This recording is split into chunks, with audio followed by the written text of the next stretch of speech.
Praise lord everyone. Bible reading in 6 months. Day 115, April 25. యెషయా గ్రంథం 36వ అధ్యాయం నుండి చదువుకుందాం.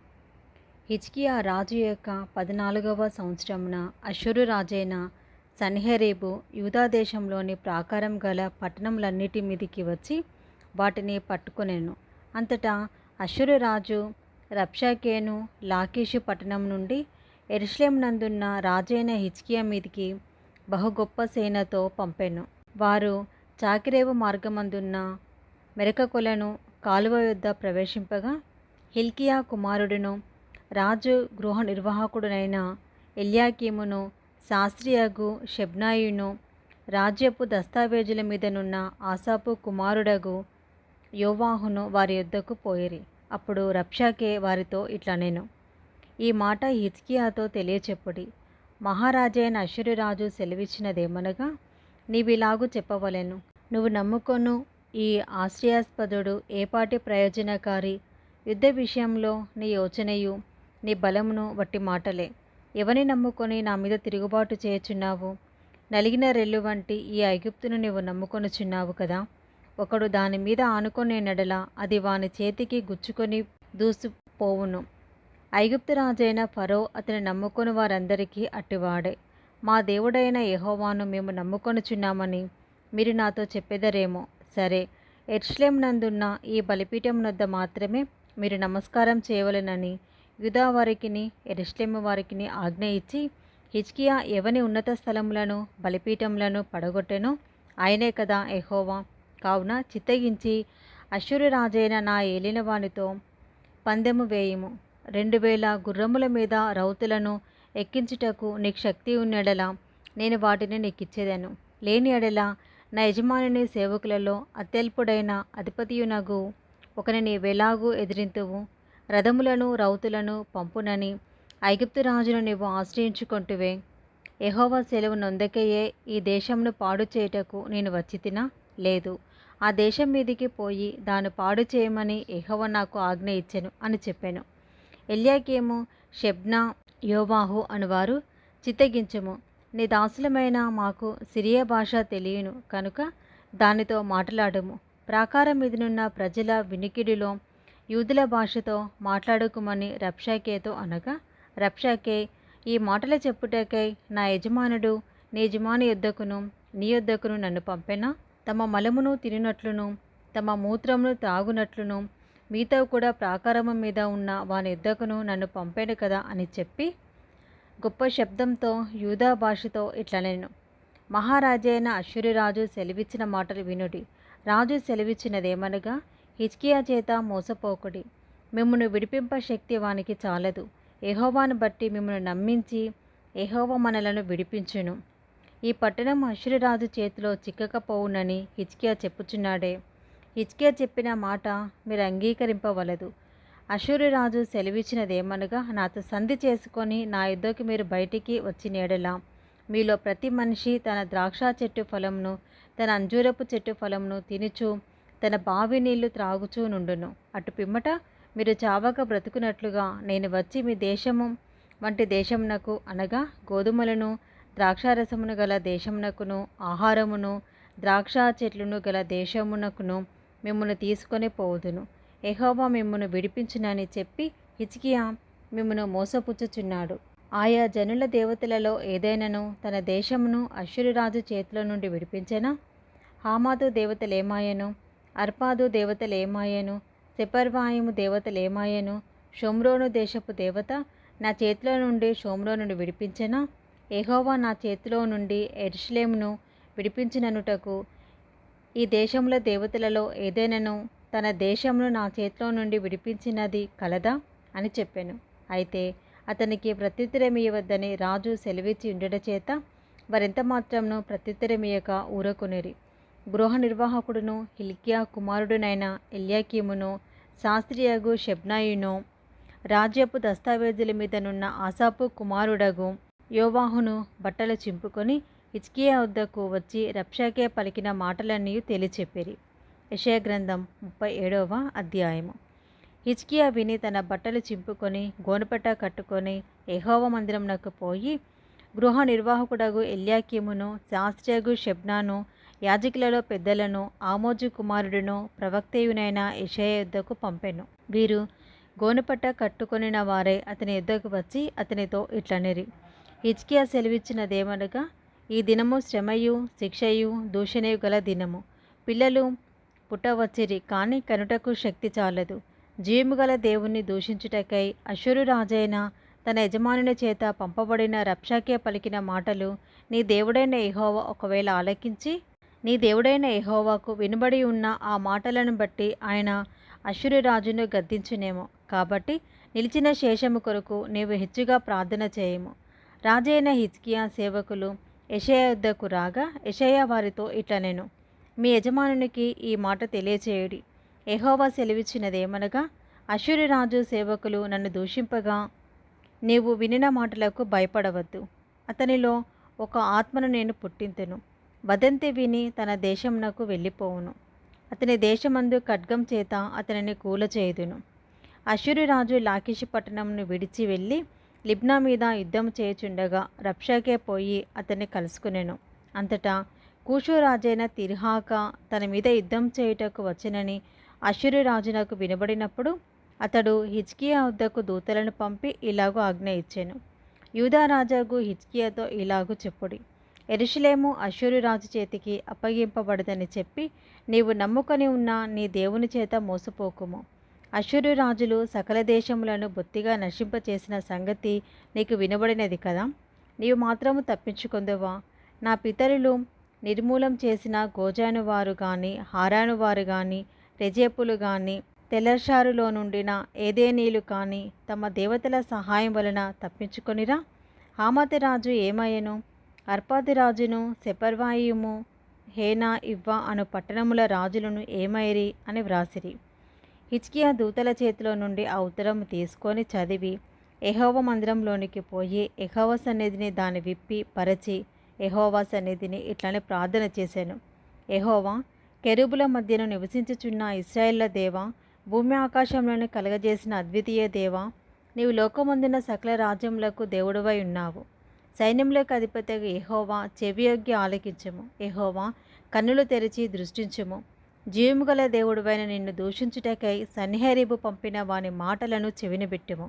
యెహోవా, అష్షూరు రాజులు ఆ జనములను వారి దేశములను పాడుచేసి వారి దేవతలను అగ్నిలో వేసినది నిజమే.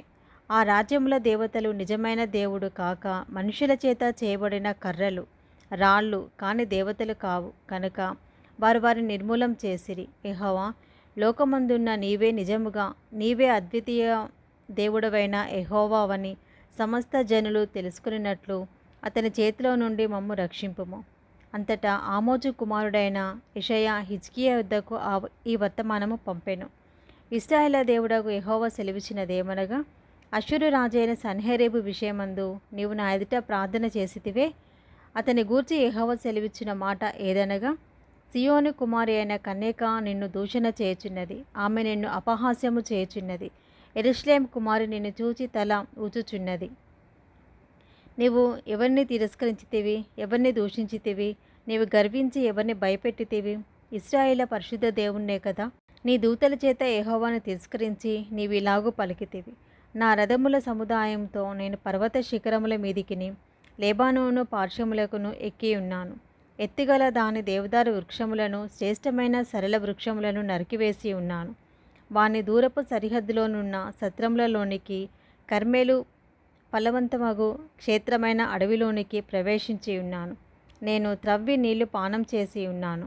నా అరికాల చేత నేను దిట్టమైన స్థలముల నదులనన్నిటినీ ఎండిపోచేసి ఉన్నాను. నేనే పూర్వమందే దీన్ని కలగజేసి తిననియు పురాతన కాలమందే దీన్ని నిర్ణయించి తిననియు నీకు వినబడలేదా?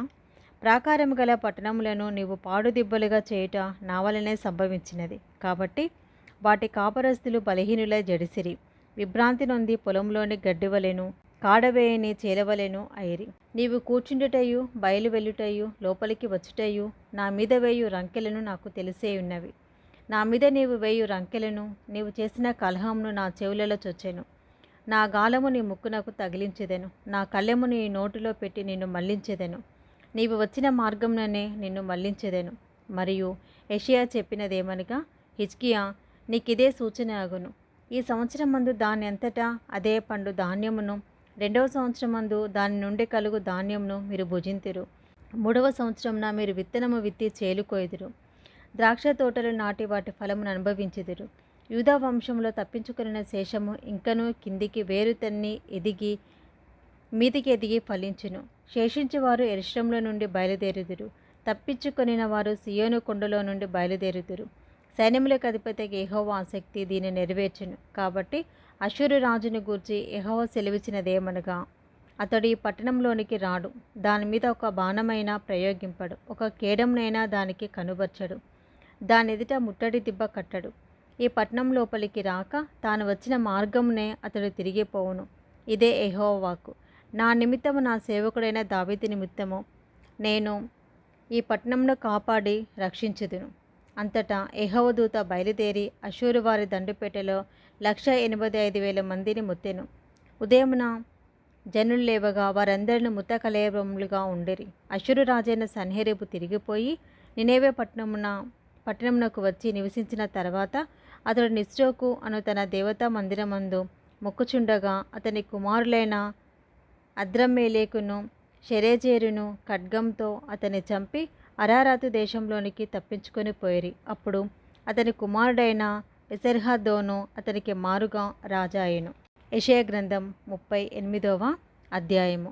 ఆ దినములలో హిజ్కియాకు మరణకరమైన రోగము కలగగా ప్రవక్తయు ఆమోజు కుమారుడనైన యెషయా అతని యుద్ధకు వచ్చి, నీవు మరణమవుచున్నావు, బ్రతుకవు, కనుక నీవు నీ ఇల్లు చక్కబెట్టుకొనమని యెహోవా సెలవిచ్చుచున్నాడని చెప్పగా, అతడు తన ముఖమును గోడతట్టు తిప్పుకొని, యెహోవా, యథార్థ హృదయుడైన సత్యముతో నీ సన్నిధిని నేనెట్లు నడుచుకుంటునో, నీ దృష్టికి అనుకూలముగా సమస్తము నేనెట్లు జరిగించుతునో కృపతో జ్ఞాపకం చేసుకొనమని హిజ్కియా కన్నీళ్లు విడిచుచు యెహోవాను ప్రార్థింపగా, యెహోవా వాక్కు యెషయాకు ప్రత్యక్షమై ఇలాగు సెలవిచ్చెను.